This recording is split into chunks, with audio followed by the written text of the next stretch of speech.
বন্ধুরা, তোমাদের সাথে আমি আলোচনা করেছিলাম ফন্ট নিয়ে। তাহলে দেখো, হোম পেজের ফন্ট নিয়ে যে আলোচনাটা করেছিলাম সেটা নিয়ে আমরা ফন্ট, তারপর সাইজ, বোল্ড, ইটালিক, তারপর হচ্ছে আন্ডারলাইন, দেন সুপারস্ক্রিপ্ট, সাবস্ক্রিপ্ট, এরকম সব কিছু, টেক্সট, কালার, ইফেক্ট সব নিয়ে আলোচনা করছিলাম। বাট যে অ্যাডভান্স কিছু কাজ আছে মাইক্রোসফট ওয়ার্ডের ফন্টের এই মেনুটাতে, রিবনে, এগুলোকে রিবন বলে। এই রিবনে এই যে হাতের ডানে কন্ট্রোল ডি, এটাতে ক্লিক করলে দেখো একটা ইন্টারফেস আমাদের সামনে চলে আসছে। এই ইন্টারফেসটা কি? এই ইন্টারফেসটা নিয়ে আমরা কিন্তু আলোচনা আজকেই করে ফেলবো, যেহেতু অ্যাডভান্স লেভেল থেকে আমরা সব কিছু শিখবো। তো সেক্ষেত্রে আমাদের তো অনেক কিছু শেখাটা দরকার, তাই তো? তো দেখো, একটা জিনিস আমরা তোমাদেরকে বোঝাতে চাচ্ছি। দেখো, ফন্টের যখন আমরা ক্লিক করলাম তখন এখানে অনেকগুলো লেখা দেখাচ্ছে, যেমন ফন্ট, এগুলো হচ্ছে ফন্টের নাম।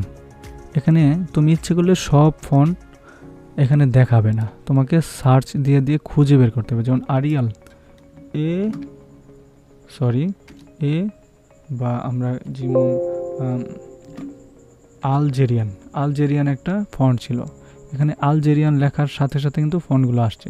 বাট বাই ডিফল্ট সবগুলো ফন্ট এখানে দেখাবে না। কেন দেখাবে না? জায়গাটা কম, এই জন্য দেখাবে না, এ হচ্ছে কথা। তারপর ফন্টের স্টাইলটা কি? রেগুলার বলতে নিয়মিত যে ব্যবহারের কথা সেভাবে থাকবে। ইটালিক, বোল্ড ইটালিক থাকতে পারে। যেমন এই যে লেখাগুলো, এগুলো হচ্ছে রেগুলার স্টাইল, অর্থাৎ নর্মাল, সবসময় যে নর্মালি স্টাইল থাকার কথা সেটা এইভাবে থাকবে। এখন আমি লেখার স্বার্থে যদি এটাকে প্রথমে সিলেক্ট করে দেখাই দিই না, সবগুলো লেখা বোল্ড হবে, দেখো এখানে প্রিভিউ দেখাচ্ছে, তাহলে কিন্তু ভেজাল, তাই তো? দেখো, বোল্ড ইটালিক অর্থাৎ নর্মালি থাকে। আর ফন্ট সাইজ বাই ডিফল্ট 11 থাকে। আমরা যখন আমাদের কাজ করব তখন এখান থেকে আমরা সাইজগুলো বড় করতে পারি। এখানে 72 আছে, আমরা ইচ্ছে করলে আরও বেশি সাইজ করে নিতে পারি। তারপর দেখো ফন্টের কালার, আমরা অলরেডি এখানে দেখাইছি ফন্টের কালার কীভাবে চেঞ্জ করতে হয়। দেখো এখানে কিন্তু অনেকগুলো কালার আছে। ওকে, এখান থেকে আমরা কালার চেঞ্জ করতে পারি। তারপর আন্ডারলাইনে তোমাদেরকে বলছিলাম, আন্ডারলাইনের কিছু টেকনিক আছে। যেমন আমি একটু যদি দেখাই, এই লেখাটাকে আন্ডারলাইন করব। এখন এই অপশনে গেলাম, যাওয়ার পর এখানে আন্ডারলাইনে আসলাম। আসার পরে আমরা কি নর্মাল একটা আন্ডারলাইন পাইছিলাম, রাইট? এখন আমরা এই আন্ডারলাইনটাকেই দেখো আরও বিভিন্ন স্টাইলে আছে। দেখো এটা দিয়ে দিলাম 2টা দাগ। তাহলে কি? এগুলো হচ্ছে অ্যাডভান্স লেভেল। আমরা আন্ডারলাইনগুলো যেমন নর্মালি যেটা থাকে এইটা, ওকে? তো এই হচ্ছে কথা। তারপর হচ্ছে আন্ডারলাইনেরও একটা কালার আছে। যেমন এই আন্ডারলাইনের কালারটা আমি ইচ্ছে করলে এই যে এরকম দিতে পারি, হলুদ দিয়ে ওকে দিলাম। দেখো, আন্ডারলাইনেরও কিন্তু নির্দিষ্ট কালার আমি চেঞ্জ করে দিতে পারি। এটা হচ্ছে ফন্টের অ্যাডভান্স যে কাজগুলো। তোমাদেরকে আমি প্রথমেই দেখানোর কথা ছিল, বাট ভিডিওটি অনেক বড় হয়ে যাবে, এই স্বার্থে চিন্তা করে আর এত বড় করি নাই।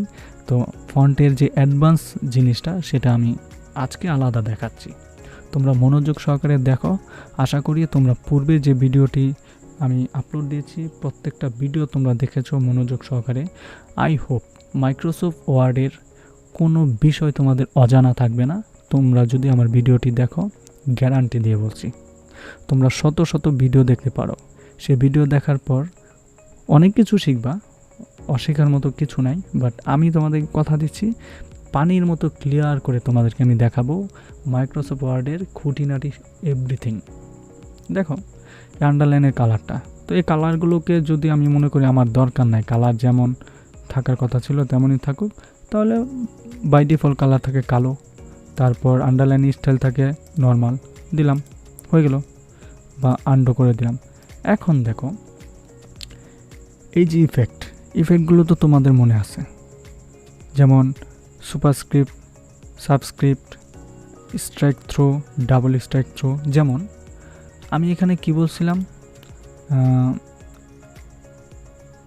এইটা দেখো একটা দাগ, ওকে, একটু বড় করি, একটা দাগ। বাট এখানে যদি আমরা যাই, দেখো এটা কিন্তু সিলেক্ট হয়ে গেছে। এখন যদি ডাবল দিয়ে ক্লিক করি, দেখো, বা প্রিভিউ দেখছো প্রিভিউ, এখানে একটা দিলাম মানে একটা দাগ, ডাবল দিলাম মানে ডাবল দাগ, ক্লিক করলাম, দেখো 2টা দাগ। ওকে, এভাবে কিন্তু আমরা আমাদের অ্যাডভান্স লেভেলগুলো বুঝতে পারি। হ্যাঁ, সুপারস্ক্রিপ্ট এটা অ্যাডভান্স নাই, small caps, all caps, hidden, এগুলো দেখো। আমরা স্মল ক্যাপস দিই, এটা বোঝো নাই। যেমন শব্দগুলো বড়ই হবে প্রত্যেকটা, দেখো এখানে ওয়ার্ড ফর উইন্ডোজ সবগুলোই বড় অক্ষরের, তবুও প্রত্যেকটা শব্দের প্রথম অক্ষরগুলো একটু বড়, একটু চেঞ্জ, ঠিক আছে, একটু চেঞ্জ। এখানে না, এটা হচ্ছে স্মল ক্যাপস, তারপর অল ক্যাপস। ওকে, এরকম। তো এইগুলো কিন্তু আমাদের মতো করে আমরা চেঞ্জ করতে পারি, এটা হচ্ছে ফন্টের স্টাইল। তো আমরা অ্যাডভান্সে যদি যাই, অ্যাডভান্সে দেখো কিছু জিনিস আছে, ক্যারেক্টার। তো এই জিনিসগুলো নিয়ে আমরা যদি একটু আলোচনা করি, যেমন ক্যারেক্টার স্পেস, স্কেল আছে এখানে, স্পেসিং আছে, নর্মাল, তারপর পজিশন, এগুলো আমরা আরও পরে শিখব। আপাতত তোমাদের কাছে আমি অনুরোধ করছি তোমরা এগুলো দেখার চেষ্টা করো না, কারণ এগুলো একটু হজবরতা অবস্থা। আমরা অ্যাডভান্স লেভেলে আরও যখন আসবো, প্রো লেভেল, তোমরা বেসিকটা আগে শিখো, তারপর এগুলো নিয়ে আমি আরও আলোচনা করব তোমাদের সাথে। তো ফন্টের ভিতরেই থাকি, আমরা অ্যাডভান্সে যদি যাই মাথা গুলায় ফেলবা। এই কাজগুলো আমরা নর্মালি এদিকে পাবো, এখানেই আমরা পেয়ে যাব। ওকে, তো আজকের মতো এতটুকুই ফন্টের যেই ডিজাইনগুলো অ্যাডভান্স লেভেলটা সেটা দেখালাম। থ্যাংক ইউ সো মাচ, এবং তোমরা বাসায় বসে প্র্যাকটিস করো, এবং পূর্বে যে ভিডিওগুলো আমি যেভাবে আলোচনা করেছি সেই অনুসারে তোমরা প্র্যাকটিস করো, চিনতে থাকো, দেখতে থাকো। আই হোপ শিখে ফেলবা।